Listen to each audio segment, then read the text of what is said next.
શિવમ વિદ્યાલય તરફથી ઓનલાઈન શિક્ષણ શરૂ કરવામાં આવ્યું છે. તેના ભાગરૂપે વિષય કમ્પ્યુટર અધ્યયન ધોરણ 10 પાઠ 7 કેલ્સીમાં વિધેય તેના વિશે આપણે માહિતી મેળવીશું. વિદ્યાર્થીઓ, તમે ધોરણ 8માં એક્સેલ શીખ્યા હતા તે જ પ્રમાણે તમારે અત્યારે ધોરણ 10માં કેલ્સીમાં વિધેય શીખવાના છે. તમે ધોરણ 8ની અંદર સમ વિધેયનો ઉપયોગ કર્યો હતો અને અહીં આપણે કેટલાક બીજા ગાણિતિક, તાર્કિક, આંકડાકીય, સમય અને તારીખ, નાણાકીય અને શાબ્દિક લખાણ તેમજ સંખ્યાની ગણતરીઓને લગતા પ્રમાણિત વિધેયોને સમજવાના છે. તો વિધેયને કેટલાક મુદ્દાઓ છે તે આપણે પહેલાં સમજીશું. તો કોઈ પદાવલીની જેમ વિધેયની શરૂઆતમાં બરાબરનું ચિહ્ન, તે પછી વિધેયનું નામ અને તેના કૌંસમાં એક અથવા વધારે વિધેયના ચલ જણાવવામાં આવે છે. ઘણીવાર વિધેય અને સૂત્રો સાથે વત્તાનું ચિહ્ન જેવા પ્રક્રિયક એટલે કે ઓપરેટર પણ આપણે વાપરી શકીએ છીએ. જો કે વિધેયને એક સાદા શાબ્દિક લખાણ તરીકે ટાળવા માટે પૂર્વક તરીકે બરાબરનું ચિહ્ન વાપરવાની એક સામાન્ય પ્રણાલી છે. વિધેયના ચલ આર્ગ્યુમેન્ટ તરીકે કોઈ કિંમત, સેલનો સ્થાનાંક, શાબ્દિક લખાણ, અચલ કિંમત અથવા એક કરતાં વધારે વિધેયો હોઈ શકે છે. આપણે પ્રકરણ 5માં ટૂલબાર ઉપરથી ખરીદીના બિલના ઉદાહરણમાં સમ વિધેયનો ઉપયોગ કર્યો હતો. તે જગ્યાએ આપણે ટૂલબાર ઉપરથી સિગ્મા ચિહ્ન વડે દર્શાવેલ છે, જે એક ટૂંકો રસ્તો પણ છે અને તેનાથી આપણે સીધું સમ વિધેય લાગુ પાડી શકીએ છીએ. એ જ રીતે પદ્ધતિસર રીતે સમ કૌંસમાં a1 વિસર્ગ a10 લખી શકીએ છીએ, જેમાં સમ એ વિધેયનું નામ છે, સરવાળાની પ્રક્રિયાનો ઉપયોગ કર્યો છે તેનો નિર્દેશ કરે છે અને a1 થી a10 કેલ્સીના એ જ વર્કશીટના સેલનો નિર્દેશ કરે છે. સેલ a1 થી a10 એક સાથે એ એક સેલની વિસ્તાર એટલે કે રેન્જ જણાવે છે, જેમાં 10 અલગ અલગ સેલ હોય છે અને વિધેયના નામ પછી કૌંસમાં લખેલી માહિતી વિધેય પ્રદેશના ચલ તરીકે ઓળખાય છે. વિધેયના ચલ તરીકે કોઈ એક સ્થાનાંક અથવા સેલ વિસ્તારને બદલે આપણે કોઈ અચલ કિંમત, જેમ કે અહીં આપ્યું છે સમ કૌંસમાં 23 અલ્પવિરામ 25 પણ લખી શકીએ છીએ. એ જ રીતે કદાચ તમે સેલ સ્થાનાંક a1 અને a10 વચ્ચે વિસર્ગને બદલે અલ્પવિરામ અથવા તો અર્ધવિરામનો પણ ઉપયોગ કરીને વિધેય લખી શકો છો. હવે તમે નિરીક્ષણ કરો કે અલ્પવિરામ અથવા તો અર્ધવિરામનો ઉપયોગ કરવાથી ફક્ત સેલ a1 અને સેલ a10ની કિંમતોનો જ સરવાળો કરી શકાય છે. પણ જો સેલ a1 થી a10 સુધીના બધા જ સેલની કિંમતોનો સરવાળો કરવો હોય તો આપણે વિસર્ગને અથવા બધા જ સેલના સ્થાનાંક જુદા જુદા એટલે કે અલ્પવિરામ કરીને વાપરવા જોઈએ. તો અહીં આપ્યું છે સમ a1 અલ્પવિરામ a2 અલ્પવિરામ a3 અલ્પવિરામ a4 અલ્પવિરામ a5 અલ્પવિરામ a6 અલ્પવિરામ a7 અલ્પવિરામ a8 અલ્પવિરામ a9 અલ્પવિરામ a10 અને કૌંસ પૂરો. તો એ આપણે 3 રીતો શીખ્યા છે. અહીં જુઓ આકૃતિમાં તમને 3 રીત બતાવી છે. સૌથી પહેલાં આ જે કિંમતો છે એનો સિગ્મા જે ચિહ્ન છે એની પર ક્લિક કરીને આપણે સરવાળો મેળવી શકીએ છીએ, જે 55 થાય છે. બીજું જે છે એની અંદર આપણે સમ કૌંસની અંદર a1 વિસર્ગ a10 લખીને એનો સરવાળો મેળવી શકીએ છીએ અને ત્રીજું છે સમ અને દરેક જે સેલ છે એનું નામ દર્શાવીને પણ આપણે એનું કિંમત જાણી શકીએ છીએ. હવે જુઓ, સેલમાં વિધેય દાખલ કરવા માટે નીચે પ્રમાણે કાર્ય કરો. તો અહીં વિધેય દાખલ કરવા માટે કયા કાર્ય કરવાના છે? તો જુઓ, સૌપ્રથમ જે સેલમાં તમારે પરિણામ પ્રદર્શિત કરવું હોય તે સેલ પસંદ કરો. હવે વિધેય દાખલ કરવાની શરૂઆત બરાબર ચિહ્ન સાથે કરો. જો તમે બરાબર ચિહ્ન ન લખો તો તે વિધેય એક શાબ્દિક લખાણ તરીકે ગણાશે.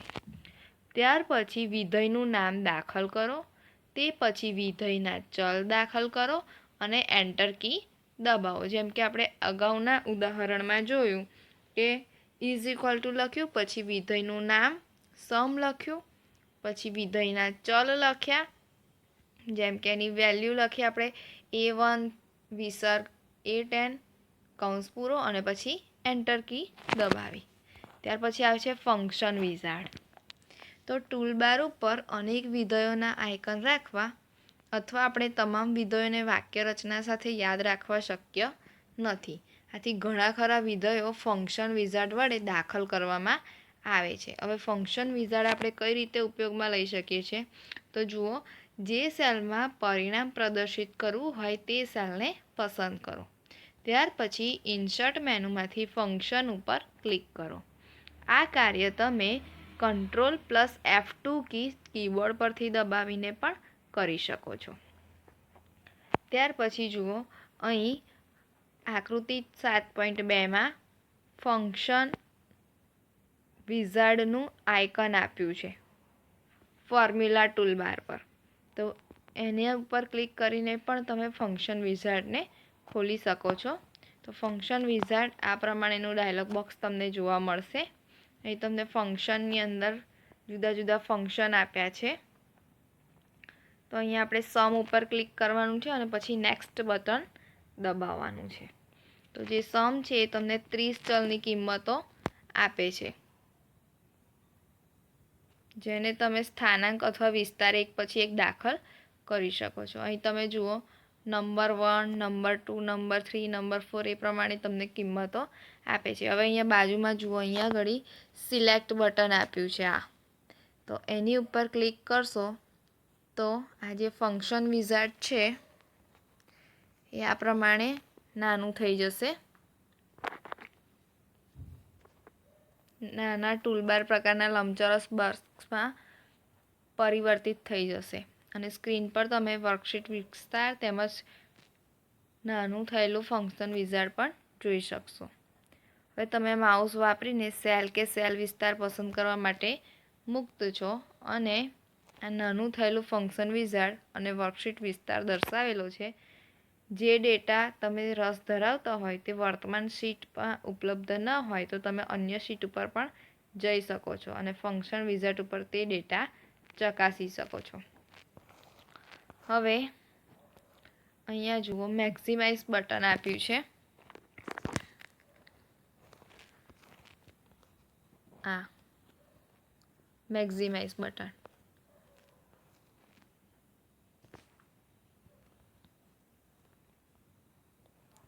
એના ઉપર ક્લિક કરશો તો આખું જે ફંક્શન વિઝાર્ડ છે એ પાછું આપણે સ્ક્રીન ઉપર જોઈ શકીશું. અને આ કાર્ય પૂર્ણ કરવા માટે આપણે ઓકે બટન પર ક્લિક કરવાનું રહે છે. હવે કેટલાક ગાણિતિક વિધેયો આવે છે. તો જ્યારે આપણે કેલ્સીમાં સંખ્યાઓ સાથે કાર્ય કરીએ છીએ ત્યારે ગાણિતિક વિધેયો આપણને ખૂબ મદદરૂપ બને છે. એમાં સૌથી પહેલાં આવે છે સંખ્યાની નિરપેક્ષ કિંમત. તો ABS વિધેય જે છે એ ઋણ સંખ્યાને ધન સ્વરૂપે દર્શાવે છે. ABS કૌંસ વિધેયની વાક્ય રચના બરાબર ABS કૌંસ n છે, જ્યાં n એક ઋણ સંખ્યા અથવા ઋણ સંખ્યા ધરાવતું સેલ એડ્રેસ હોઈ શકે છે. અહીં તમે જુઓ આકૃતિમાં વેલ્યુ ઓફ n -13 છે. Function used is equal to ABS કૌંસ B1. તો અહીંયા જે સેલ છે એનું એડ્રેસ B1 છે. તો આપણે -13 લખ્યું છે, તો એ જ્યારે આપણે એન્ટર કી દબાવીશું ત્યારે એની કિંમત આપણને અહીંયા મળશે, જે થઈ જશે 13. ત્યાર પછી છે ઘાતાંકીય વિધેય. તો AXP કૌંસ વિધેય ઘાતાંકીય વિધેય eની x ઘાતની કિંમત પાછી આપે છે, જ્યાં x આપેલી સંખ્યા છે અને eની કિંમત આશરે 2.7118281828 છે. EXP કૌંસ વિધેયની વાક્યરચના ઇઝ ઇક્વલ ટુ EXP કૌંસમાં n છે, જ્યાં n એક સંખ્યા અથવા સેલ એડ્રેસ હોઈ શકે છે. અહીંયા આપણે લખ્યું છે is equal to EXP B1, તો B1ની કિંમત આપણે 1 લીધી છે, તો આપણને જવાબમાં મળશે 2.71828182845904. ત્યાર પછી આવે છે ક્રમગુણિત વિધેય એટલે કે ફેક્ટોરિયલ વિધેય, જેને આપણે ફેક્ટ કૌંસ તરીકે ઓળખીએ છીએ. તો ફેક્ટ કૌંસ વિધેય આપેલી સંખ્યાની ક્રમગુણિત કિંમત પાછી આપે છે 1થી આપેલી પૂર્ણાંક સંખ્યા n સુધીનો ગુણાકાર. તો આ ફેક્ટ કૌંસ વિધેયની વાક્યરચના છે is equal to fact n, જ્યાં n એ પૂર્ણાંક સંખ્યા અથવા પૂર્ણાંક સંખ્યા ધરાવતું સેલ એડ્રેસ હોઈ શકે છે. અહીં તમને ઉદાહરણ આપ્યું છે, જુઓ. આપણે ફેક્ટ B1 લખ્યું છે, તો B1 જે છે એની કિંમત છે 6, તો એ આપણને 6 એટલે કે 1 ગુણ્યા 2 ગુણ્યા 3 ગુણ્યા 4 ગુણ્યા 5 ગુણ્યા 6 એની જે કિંમત આવે છે 720 એ આપણને દર્શાવશે. ત્યાર પછી આવે છે પ્રાકૃતિક લઘુગુણક, જેને આપણે ln કૌંસ વિધેય તરીકે ઓળખીએ છીએ. આપેલી ધન સંખ્યાની પ્રાકૃતિક લઘુગુણક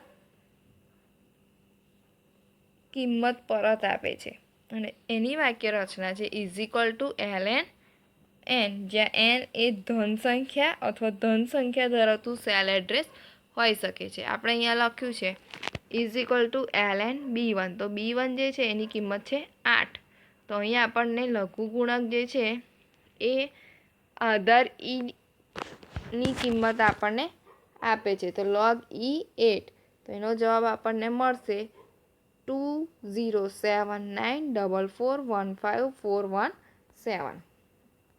ત્યાર પછી છે લઘુગુણક આધાર 10 સાથે log 10, તો એની જે વાક્યરચના છે એ ઇઝ ઇક્વલ ટુ log 10 અને કૌંસમાં n, તો જ્યાં n એ ધન સંખ્યા અથવા ધન સંખ્યા ધરાવતું સેલ એડ્રેસ હોઈ શકે છે. તો આપણે અહીંયા ઘડી સંખ્યા 6 લીધી છે, તો is equal to log 10 B1, તો B1ની કિંમત છે 6, તો આપણને જે જવાબ મળશે એ છે 0.7781512504. ત્યાર પછી આવે છે ઘાત.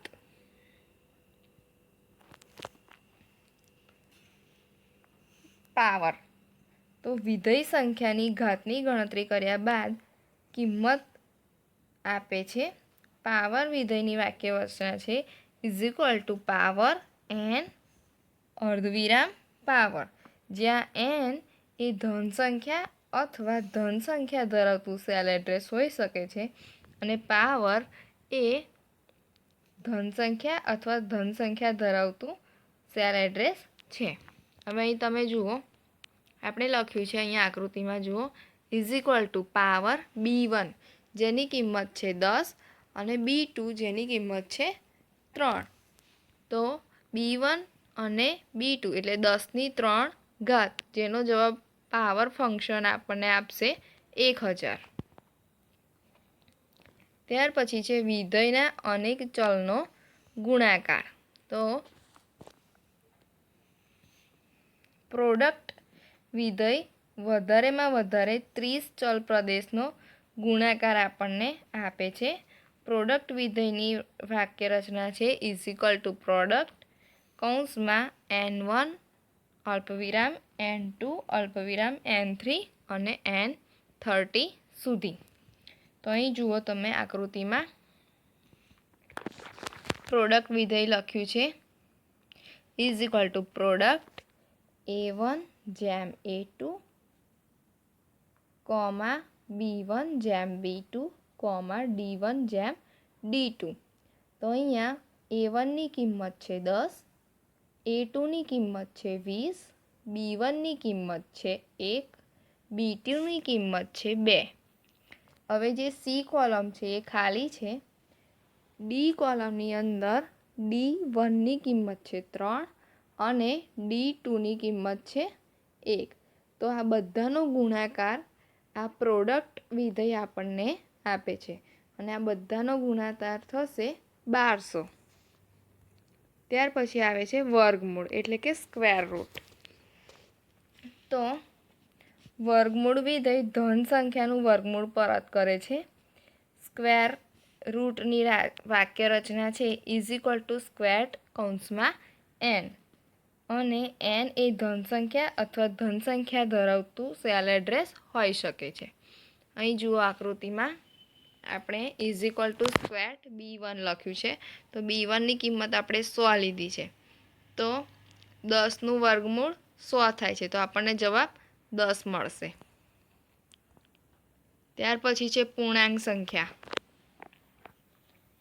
તો પૂર્ણાંક સંખ્યા માટે ઇન્ટીજર વિધેયનો ઉપયોગ થાય છે. તો ઇન્ટીજર વિધેય આપેલ સંખ્યાને તેનાથી સૌથી નજીકની નાની સંખ્યાને પૂર્ણાંક સ્વરૂપે પરત કરે છે અને એની વાક્ય રચના છે =int કૌંસમાં n. તો n એ ધન સંખ્યા અથવા ધન સંખ્યા ધરાવતું સેલ એડ્રેસ હોઈ શકે છે. હવે જુઓ આપણે =int B1 લખ્યું છે. તો અહીંયા B1ની કિંમત છે 15.3. તો આપણે ઇન્ટ લીધું છે એટલે પૂર્ણાંક સંખ્યા મળશે. તો એના માટે આપણને ખાલી 15 જવાબ તરીકે પાછા મળશે. ત્યાર પછી છે રાઉન્ડ.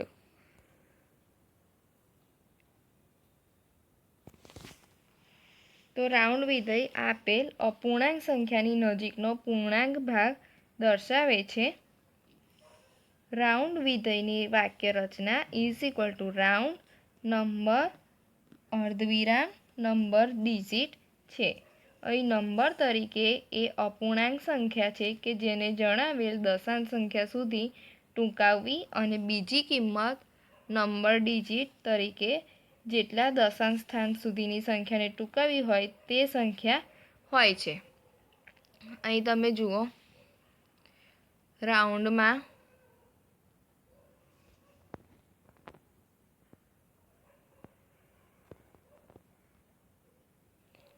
ઉદાહરણ તરીકે આપણે સમજીએ. જો કોઈ વિદ્યાર્થીએ 76.66% ગુણ મેળવ્યા હોય તો તે વિદ્યાર્થીએ 77% ગુણ મેળવ્યા છે એવું ગણવામાં આવે છે. અહીં જુઓ રાઉન્ડ 76.663233 અલ્પવિરામ 2 નું પરિણામ 7.66 મળે છે. એટલે કે આપણે 2 આંકડા પછી દર્શાવ્યા છે. ત્યાર પછી છે રાઉન્ડ 45.1634 અલ્પવિરામ 0 એનું પરિણામ 45 મળે છે કેમ કે આપણને પાછળ કોઈ ડિજિટ જોઈતા નથી. ત્યાર પછી જુઓ રાઉન્ડ -56.5467 અલ્પવિરામ 3. તો એનો જવાબ આપણને -56 મળશે.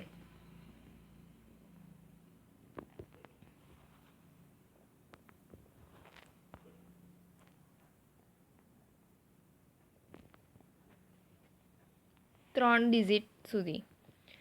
તો અહીં જુઓ રાઉન્ડ B1 અલ્પવિરામ B2 બરાબર. B1ની કિંમત છે 76.66 4 × 0 અને B2ની કિંમત છે 2. તો આપણને જવાબમાં અહીંયા મળશે 76.66 પોઈન્ટ પછીના 2 અંક. ત્યાર પછી આપણે લખ્યું છે રાઉન્ડ C1 અલ્પવિરામ C2. તો C1ની કિંમત છે 45.56 4 × 0 અને C2ની કિંમત છે 0. તો આપણને પાછળ કોઈ ડિજિટ જોઈતા નથી. તો અહીંયા આપણને રાઉન્ડ ફિગર થઈને 45.5 છે એટલે એક વધારે 46 એ આપણને ગણીને આપશે. પછી ત્રીજું છે રાઉન્ડ D1 અલ્પવિરામ D2. એની આપણે D1ની કિંમત છે -56.547890 અને D2ની કિંમત છે 3. તો એ આપણને જવાબમાં આપશે -56.548. એટલે પોઈન્ટ પછીના 3 અંકે આપણને આપે છે. ત્યાર પછી છે ટ્રંકેટ. તો આ વિધેયની અંદર અપૂર્ણાંક સંખ્યાને આપેલ સૂચના મુજબ અંશતઃ અથવા પૂર્ણ સ્વરૂપો આપે છે. એટલે કે આપેલ સંખ્યામાંથી નિર્દેશિત ભાગ કાપી નાખે છે. ટ્રંક વિધેયની વાક્યરચનામાં ટ્રંક નંબર અને નંબર ડિજિટ એટલે કે પ્લેસ એ નંબર તરીકે અપૂર્ણાંક સંખ્યા છે જેને પૂર્ણ પૂર્ણાંક સ્વરૂપે અથવા અંશતઃ અપૂર્ણાંક સ્વરૂપે દર્શાવી છે. અને નંબર ડિજિટ તરીકે એ સંખ્યા છે જે સંખ્યાના અપૂર્ણાંક ભાગમાંથી કેટલાક અંક સંખ્યા સાથે કાપવાના છે. તો અહીં જુઓ, સૌથી પહેલાં લખે છે =3 કૌંસમાં 1.239 અલ્પવિરામ 2.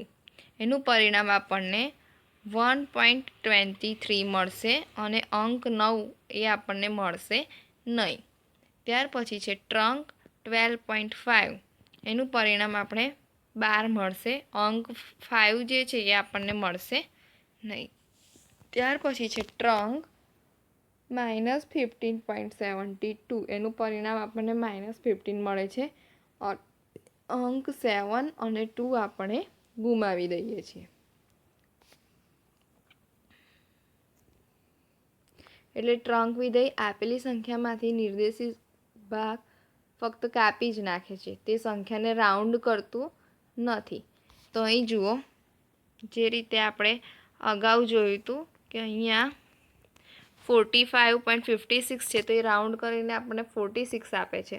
પણ અહીંયા આપણને જે સંખ્યા છે એના પોઈન્ટ પછીના જે અંક છે એ કાપી નાખશે અને જે સંખ્યા છે એને રાઉન્ડ ફિગરમાં દર્શાવશે નહીં. તો અહીંયા જુઓ, ટ્રંક ટ્રંક B1 અલ્પવિરામ B2. તો B1ની કિંમત છે 1.239 અને B2ની છે 2. તો એ આપણને પોઈન્ટ પછીના 2 ડિજિટ આપશે એટલે 1.23. ત્યાર પછી છે ટ્રંક C1. તો C1ની કિંમત છે 12.5 અને અહીંયા આપણે C2 તરીકે 0 પણ લખી શકીએ છીએ, પણ નથી લખ્યા, એનો કંઈ દર્શાવ્યું નથી. તો એ આપણને ખાલી 12.00 કિંમત આપશે. અને અહીંયા ટ્રંક D1 છે તો -15.72 એ D1ની કિંમત છે. તો એ આપણને ફક્ત -15 જ કિંમત પરિણામ સ્વરૂપે આપશે. ત્યાર પછી છે આંકડાકીય વિધેયો, જેમાં આવે છે એવરેજ એટલે કે સરેરાશ.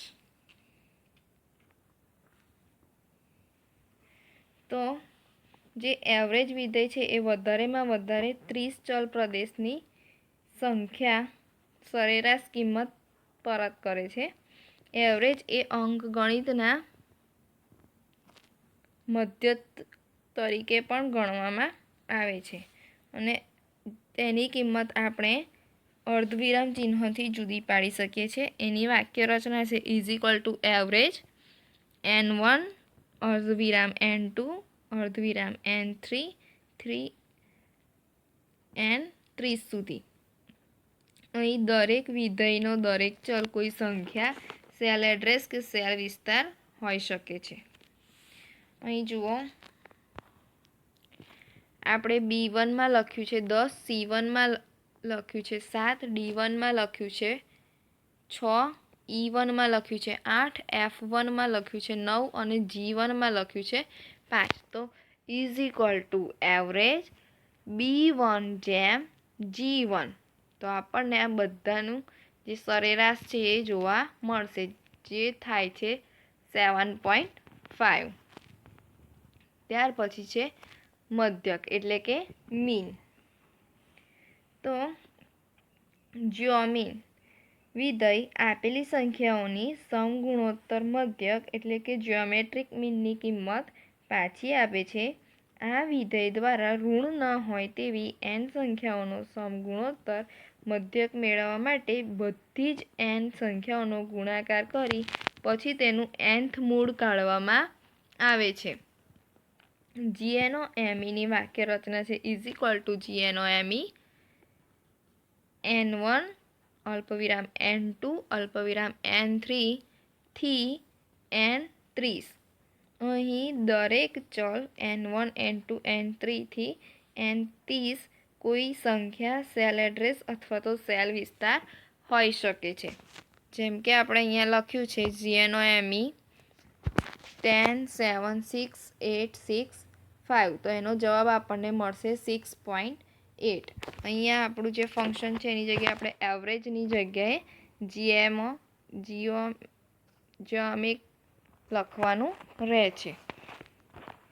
ત્યાર પછી છે મીડિયન એટલે કે મધ્યસ્થ. તો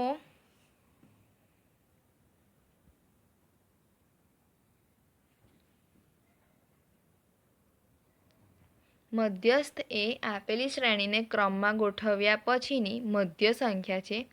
જો તમે એક નિશ્ચિત મધ્ય સંખ્યા ન મેળવી શકો તો વચ્ચેની બે સંખ્યાની સરેરાશ લો. મીડિયન વિધેય મહત્તમ 30 ચલનું મધ્યસ્થ શોધી શકે છે અને તેની વાક્યરચના છે મીડિયન x1 x2 3 x30. અને જો સ્પ્રેડશીટમાં કોઈ સેલમાં તમે મીડિયન મીડિયન 10 7 6 8 6 5 લખશો તો જવાબ મળશે 6.5. તો મીડિયન માટે પણ તમારે આ પ્રમાણે અહીંયા એવરેજની જગ્યાએ મીડિયન લખી આ સેલ રેન્જ લખી અને એન્ટર કી દબાવવાની છે. ત્યાર પછી છે બહુલક. તો બહુલક માટેનું વિધેય મોડ છે. તો મોડ વિધેય આપેલ સંખ્યાઓમાં પુનરાવર્તિત થતી સંખ્યા પરત કરે છે અને તેની વાક્યરચના છે મોડ n1 n2 n3 થી n30. અહીં વિધેયનો દરેક ચલ n1 n2 n3 થી n30 કોઈ સંખ્યા, સેલ એડ્રેસ અથવા સેલ વિસ્તાર હોઈ શકે છે. અહીં લખ્યું છે મોડ કૌંસમાં 10 7 6 8 6 5, તો એનો જવાબ મળશે 6. તો અહીં તમારે એવરેજની જગ્યાએ મોડ લખવાનું રહેશે. અહીં જુઓ આકૃતિમાં એવરેજ આપ્યું છે, ત્યાર પછી મોડ આપ્યું છે. એવરેજ છે તો એનો જવાબ છે 7, મોડ છે એનો જવાબ છે 6, જીઓમીન છે એનો જવાબ છે 6.822, પછી મીડિયન છે એનો જવાબ છે 6.5. ત્યાર પછી આવે છે કાઉન્ટ એ.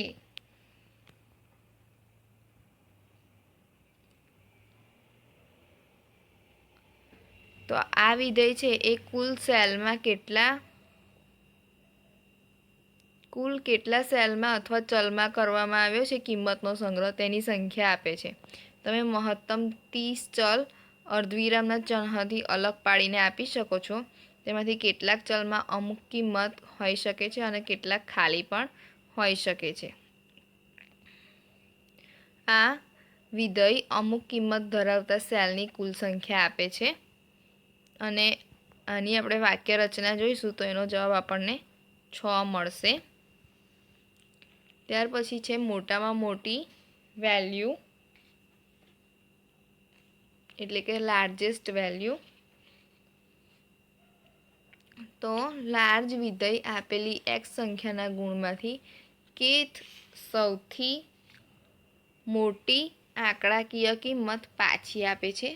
તેની વાક્યરચના લાર્જ xk છે, જ્યાં x એ અમુક કિંમતો ધરાવતી સેલ વિસ્તારનો રેન્જનો નિર્દેશ કરે છે અને કે એ સંખ્યાનું સ્થાન દર્શાવે છે.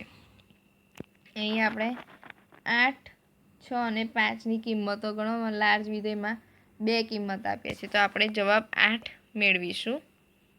આ સંખ્યા 8 એ આપેલી સંખ્યાના ગણમાં બીજી મોટી કિંમત છે. પછી નાનામાં નાની સંખ્યા, તો જે રીતે મોટામાં મોટી સંખ્યા શોધી એ જ રીતે નાનામાં નાની સંખ્યા. તો એની વાક્ય રચના છે is equal to small x કે, જ્યાં એક્સ એ અમુક કિંમતો ધરાવતી સેલ વિસ્તારનો નિર્દેશ કરે છે અને કે જે છે એ સંખ્યાનું સ્થાન દર્શાવે છે. તો અહીં જુઓ આપણે સંખ્યાઓ છે 10, 7, 6, 8, 6 અને 5. તો સૌથી નાનામાં નાની સંખ્યા જે છે એ છે 5, પણ આપણે સ્મોલ વિધેયમાં 4 કિંમત આપીએ તો જવાબ 7 મેળવીશું. બરાબર, કેમ કે ચોથા નંબરની નાનામાં નાની સંખ્યા 7 છે. અહીં જુઓ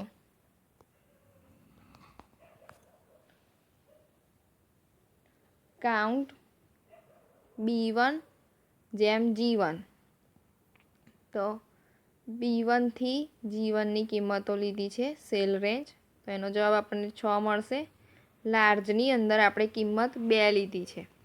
તો જુઓ બીજી મોટામાં મોટી સંખ્યા જે છે એ 8 છે. ત્યાર પછી છે સ્મોલ B1 જેમ G1 અલ્પવિરામ 4. તો નાનામાં નાની ચોથી સંખ્યા, તો પહેલી સંખ્યા 5, બીજી સંખ્યા 6, ત્રીજી સંખ્યા 6 અને ચોથી સંખ્યા 7 છે. તો એનો જવાબ આપણને 7 મળશે. ત્યાર પછી છે રેન્ક વિધેય.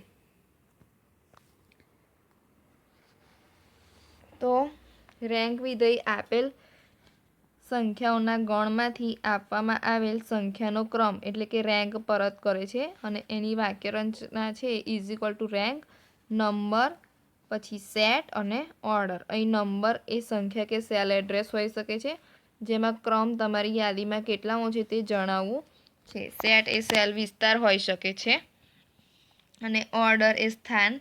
ચડતા ક્રમમાં યાદીની ગોઠવણી કરવા 1 લખવામાં આવે છે અને ઉતરતા ક્રમમાં ગોઠવણી કરવા માટે 0 લખવામાં આવે છે. અહીં જુઓ ઇઝ ઇક્વલ ટુ રેન્ક 67 અને એની જે રેન્જ છે એ A1 જેમ F1 અને 0. તો તમારો જવાબ હશે 2. અહીં જુઓ આકૃતિમાં 67 નંબર. ત્યાર પછી આપણે રેન્જ લીધી છે B1 G1 અને એને આપણે ક્રમ 0 કિંમત આપણે એની 0 લીધી છે એટલે ઉતરતા ક્રમમાં લખવા માટે. તો એનો જે ક્રમાંક છે એ કયો છે? બીજો. બીજા નંબરના સેકન્ડ હાઈએસ્ટ માર્ક્સ આ નંબરના છે. ત્યાર પછી છે મેક્સ. તો મેક્સ વિધેયમાં વધારે 30 ચલ હોય છે અને આ ચલમાં મોટામાં મોટી સંખ્યાની કિંમત આપણને પાછી મળે છે. અહીંયા જુઓ is equal to max x1, x2, x3, 3x30 છે. જે મહત્તમ ગુણ શોધવા માટે આપણે મેક્સનો ઉપયોગ કર્યો છે. અહીં જુઓ સૂત્રમાં ઇઝ ઇક્વલ ટુ મેક્સ 67, 47, 56, 78, 59 અને 66. તો સૌથી વધારે મોટી જે સંખ્યા છે એ છે 78. તો આપણે મેક્સમાં આ પ્રમાણે સંખ્યાઓ પણ લખી શકીએ છીએ અથવા તો આપણે સેલ રેન્જ પણ લખી શકીએ છીએ. અહીં જુઓ તમે આકૃતિની અંદર 7.20માં આપણને સેલ રેન્જ લખીને આપી છે. તો જે સૌથી વધારે મોટામાં મોટી સંખ્યા છે એ છે 78. એવી રીતે છે મીન એટલે કે મિનિમમ. તો નાનામાં નાની સંખ્યા જે છે એ છે 47. તો મિનિમમ જે છે એની વાક્ય રચના છે is equal to mean x1, x2, x3 થી x30. તો જે વિદ્યાર્થીઓના લઘુત્તમ ગુણ છે નાનામાં નાની સંખ્યા એ શોધવા માટે આપણે મિનિમમ ચલનો ઉપયોગ કરીએ છીએ અને એનો વિધેય છે મીન. અહીં તમને બતાવ્યું છે ઇઝ ઇક્વલ ટુ મીન 67, 47, 56, 78, 59 અને 66. તો સૌથી નાનામાં નાની જે સંખ્યા છે એ 47 એ આપણને જવાબ તરીકે પરત મળશે.